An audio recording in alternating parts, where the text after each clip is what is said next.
Hey, what's going on, guys? So, today we are going to watch the most powerful scene in this movie, V for Vendetta. If you haven't watched this movie, definitely watch the movie first because this is one of the most powerful scenes I think that I've ever seen. It's just such a killer scene. Anyways, we're just gonna talk about it, and then we're gonna talk about what's the life hack, hidden message, or the insight that we get from this scene. So let's go ahead and check it out, and see what we think. At last, we finally meet. I have something for you, Chancellor. A farewell gift. For all the things you've done, for the things you might have done, and for the... All right, so for Vendetta, this is the guy with the mask. He's talking to Chancellor Sutter, who is the dictator in this film. And so he's saying everything that you've done, all the things you might have done. And then we're going to see the only thing you have left. what happens to this guy. Goodbye, Chancellor. Mr. Creedy. So Mr. Creedy, he's the head corrupt police chief. So he's a corrupt cop, basically the head of the basically, his responsibility in the film, he was just carrying out everything that Chancellor Sutter, all the orders from him, and so he goes ahead and kills him. You have to watch the movie for it to make some sense, but um, anyways,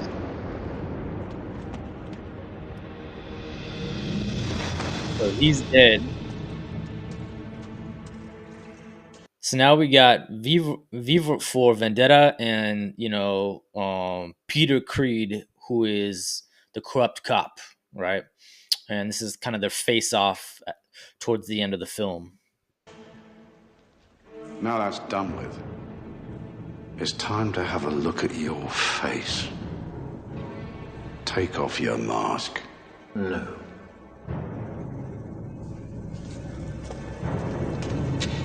So yeah, as all corrupt cops think, they think they can just bully, command, and with a show of arms, just dominate. All right. We got Viv for Vendetta. He's all alone here in the scene. Nobody to help him out. He's surrounded by a SWAT team. He's got guns pointed at him, and he's like, "I'm not taking off my mask, right?" And the police, he's saying, "I'm just gonna take it off of you, right?"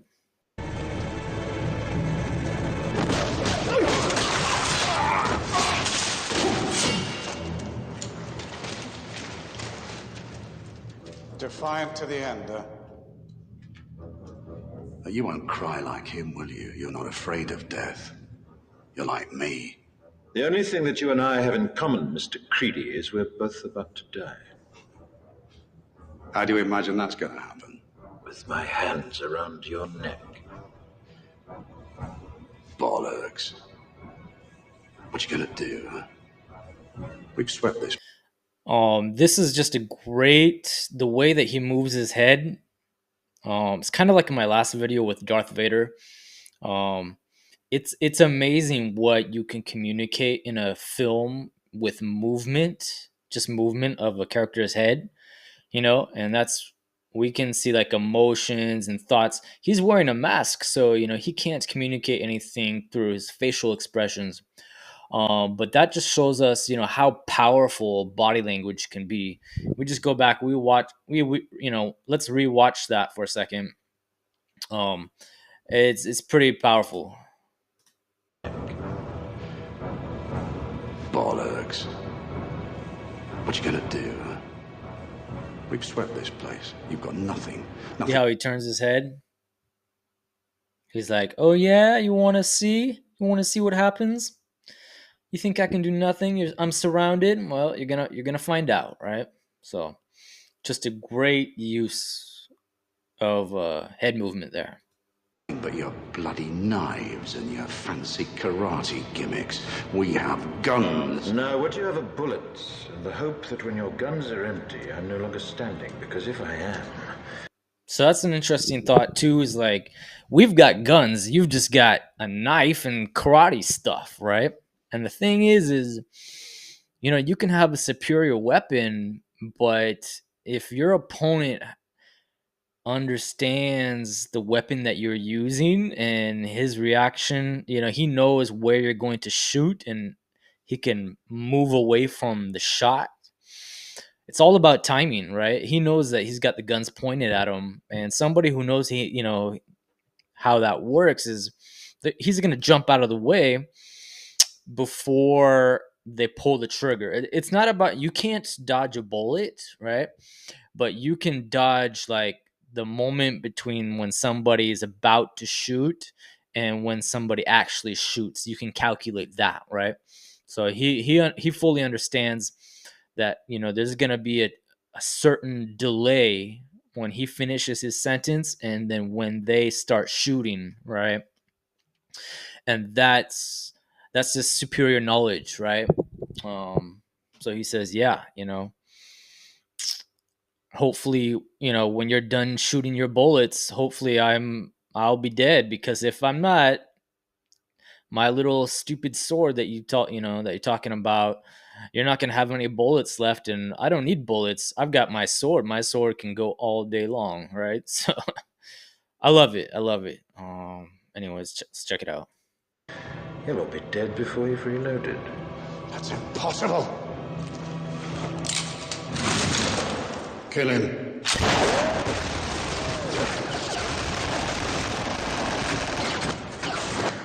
So he's taking a lot of bullets there. So he's got some bulletproof vest, something, right? To survive that type of stuff. So not too much dodging going on, but he's calculating where those bullets are going to hit him, if they're going to hit him, in his vest or not, and whatnot. Of course, he's getting some of these bullets are hitting him, but is he going to be dead or not, right? So.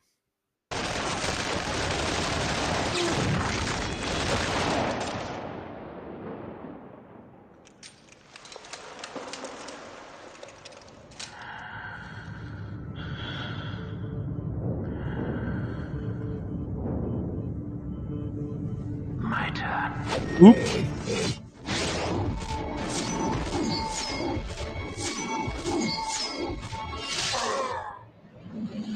That's pretty cool. With one hand, you have two knives and you throw them at the same time and you hit two different targets. That would be an interesting skill to develop. I just love the use of slow motion as those knives are going through the air. Just the suspense, the bullets shot, and he's still standing, and then just the slow motion knife throw. Such great filming.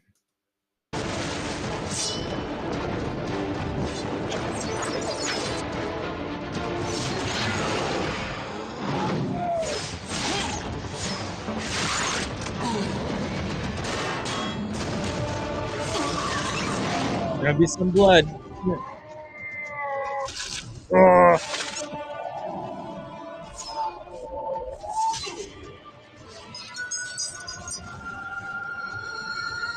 One cool thing is like knife throwing is real stuff, man. Like if you have a knife and you know how to throw it, that's dangerous. A lot of these things are illegal in most countries.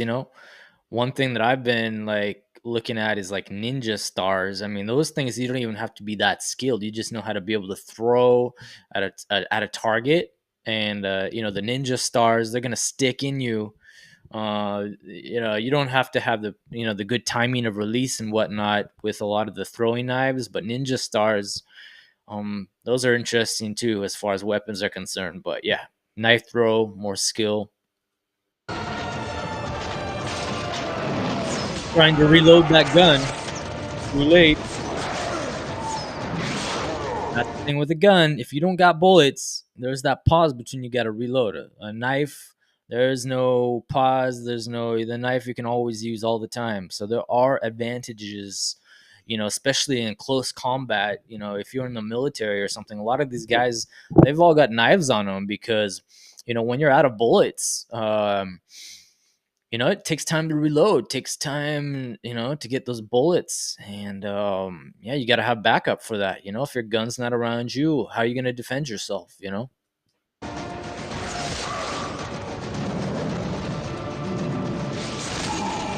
little bit of exaggerated blood.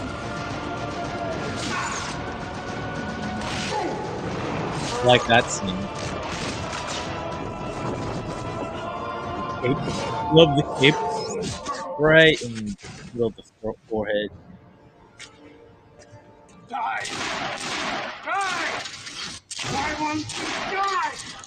So he must have had like a reinforced iron plate, like some type of bulletproof armor behind the mask, right? To be able to receive the bullets and for that not to kill him, right? So I said, "Why won't you die?" Right? I just love that, right? It's a great climax, great action scene. Now we got the two big shots at the end of the film, one against the other, and this corrupt cop, he doesn't have his little band of thugs around him to protect him anymore, and this is the climax, the end of the scene. He's coming to terms that this guy's not going to die. He's emptying his gun in his face, right? But he knows that's not going to work. That's not going to work. Why won't you die? Right? Love it. I love it. Great acting on the end of this scene here. Why won't you die? Beneath this mask, there is more than flesh. Beneath this mask, there is an idea, Mr. Creedy. And ideas are bulletproof. So I love that scene. Oh, man. Why won't you die beneath these masks is more than flesh and blood, right? It's an idea, right? And that's the powerful thing, right? If you think about all of the characters in history, human history, you talk about Jesus, you talk about Joan of Arc, you talk about um, you know, George Washington, whatever, there's a lot of these people, there's an idea.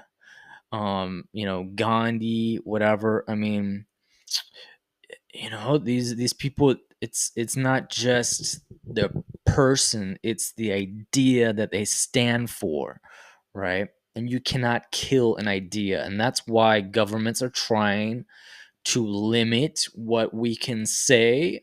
We see it like in England, for example, where people are going to prison for years, just for ideas, just for saying something, right? And it becomes a totalitarian, authoritative um, situation, and he's saying you can't kill me. I'm an idea, right? I'm not a person. I stand for an idea, and ideas are bulletproof. I just get the shivers when I watch that scene, right? Just watch that one more time. I'll shut up, check it out again. Why won't you die? Why won't you die? Beneath this mask, there is more than flesh. Beneath this mask, there is an idea, Mr. Creedy. And ideas are bulletproof.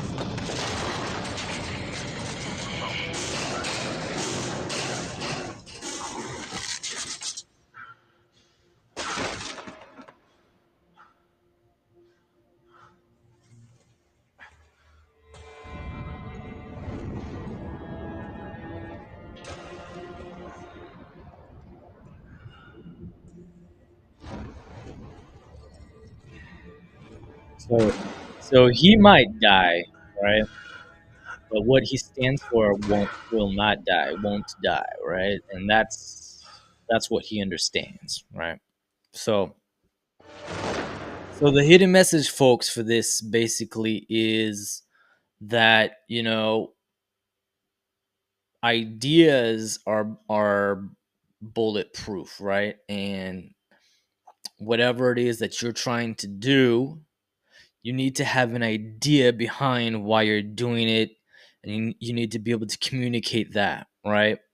If you're speaking or you're doing a project or whatever it is, you know, just doing something for the sake of doing it isn't enough. You got to have an idea of where you're going with it, what it's for, what the plan is, and you know, what is this step in the process going to mean for the future, right? And that is the power of an idea. And um the hidden message and the subtle insight for this video is just that, right? That, you know, you can kill a man, but you can't kill the idea that he stands for. You can't kill his legacy. You can't kill his character. You can't kill the effect that he had on those around him, on society, on his family. And that is timeless. We are mortal, but we do affect whatever happens. And that's it. All right. Peace.